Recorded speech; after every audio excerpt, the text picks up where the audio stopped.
On a 5 ouvrages sur le canal des étangs, entre les lacs du Médoc et puis le bassin d'Arcachon, qui nous permettent effectivement par étage de régler les niveaux d'eau sur les secteurs.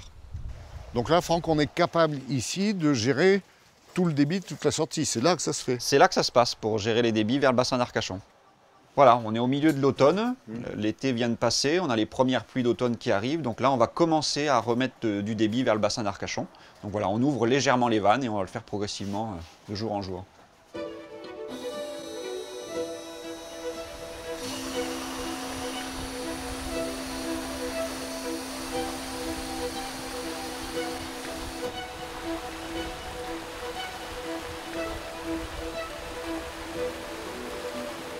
On fait très attention par rapport à la commune, surtout de Lèche-Cap-Ferré, qui est l'exutoire.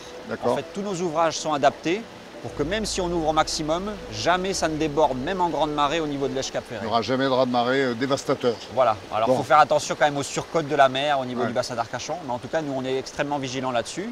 Et quand on a plus d'eau, on les stocke en fait sur les lacs et les marais au-dessus.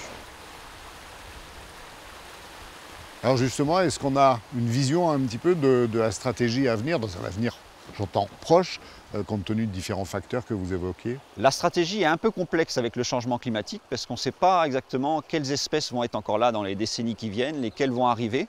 Donc la stratégie, c'est plutôt d'avoir cette idée de mosaïque. On ne sait pas la bonne technique pour les 10, 20, 30 ans qui viennent. Donc on essaie d'avoir un petit peu tout, des landes rases, des zones de boisement qu'on laisse sans gestion. Voilà, il faut, à notre sens, avoir une vision assez large des possibilités pour s'adapter le mieux possible à ce qui va nous arriver.